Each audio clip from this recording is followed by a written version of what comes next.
maana wao walifundishwa ya kwamba anayepaswa kuabudiwa yuko mmoja, Mungu aliye hai, muumba mbingu na nchi. Huyo ndiye anapaswa kuabudiwa, sio sanamu.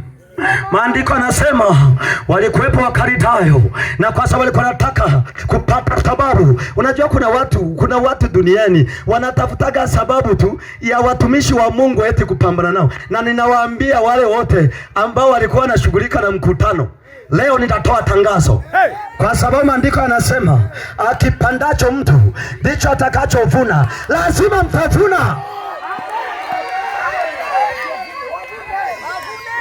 Halafu msituone wadogo eti. Mambo haya tumeyafanya kitambo, na haya yote mnayofanya watu wenzenu wameyafanya kitambo, na bado tunagonga injili, na bado tunahubiri neno la Bwana, na bado watu wanaokolewa. Kwa hiyo wewe usione kwamba hapa kwamba ndio tumeanza eti na wewe unajaribu. Sikiliza, nenda kwa waulize, wakwambie. Kaulize. Jamaa mmoja alikuja, labda niseme kidogo, Tanga kule, katika tumbo la mama yako na nikujua. Maana yake ni kwamba Yeremia aliishi hata kabla ya kuja katika mwili. Aliishi Yeremia katika ulimwengu wa roho. Huyo ndiye Mungu tunamtumikia. Huyo ndiye Mungu tunamtumikia. Haleluya. Sikiliza mwanadamu, maandiko yanasema katika Biblia ya kwamba alikuwepo jamaa moja ambaye alitekwa na pepo. Nguvu za giza zilimpagaa, zikaishi na yeye, zikamtumikisha, zikabadili tabia yake. Maandiko yanasema yule jamaa hakuwa ni mtu wa kukaa na watu. Maandiko yanasema alianza kuishi makaburini.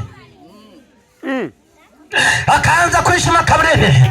Maandiko yanasema walimfunga pingu, wakamfunga kamba, lakini kwa nguvu za kipepo alizokuwa nazo zote alikuwa anazikatakata, halafu anarudi makaburini. Maandiko yanasema siku moja akakutana na mwanaume Yesu.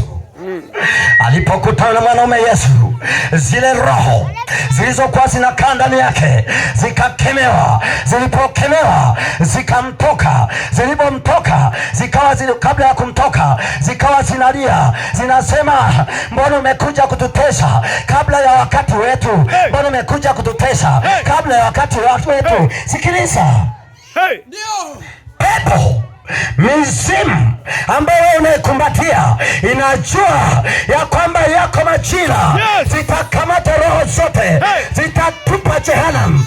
Zinajua, na ndio maana pepo zilisema ya kwamba mbona umekuja kututesa kabla ya wakati wetu. Ndio sema tupone. Zinajua, zikaomba ya kwamba zisitolewe, zisitupiliwe mbali. Yesu akazikemea. Maandiko yanasema akazitoa, akaziamrisha ziwaingilie nguruwe. Sikiliza, nguruwe hajaumbiwa kuishi na viumbe vya kiroho. Maandiko yanasema lilikuwa ni jeshi la pepo lililokuwa linakaa ndani ya mtu mmoja, na nguruwe walikuwa idadi yao ilikuwa ni kubwa mno. Maandiko yanasema Yesu akawaamuru wale pepo wasiingilie zile nguruwe. Zilipoingiliwa zile nguruwe zikachanganyikiwa moja kwa moja, maana hazijawahi kuumbiwa kuishi na roho, hazijawahi kuumbiwa kuishi na vitu vya rohoni. Vikakimbia kwenye maji zote, tubui zikafia humo. Tubui.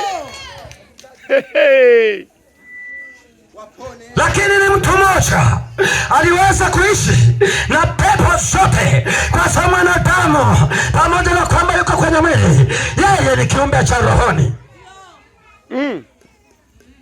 Na ndio maana wewe ni mchawi, kwa sababu kuna pepo la kichawi lililokuingia unaloishi nalo. Na ndio maana wewe ni mganga wa kienyeji, kwa sababu kuna pepo la kiganga lililokuingia unaloishi nalo. Na ndio maana wewe ni malaya, kwa sababu ya pepo la umalaya lililokuingia unaloishi nalo. Tunazo habari njema kusema jioni ya leo ya kwamba Yesu alikuja ili tuweze kuokolewa kutoka kwenye hali ya kuishi na roho za kuzimu lisilofaa kwa huyu Mungu akina Mesha akina Abednego, na nyumba yake ikawa cha.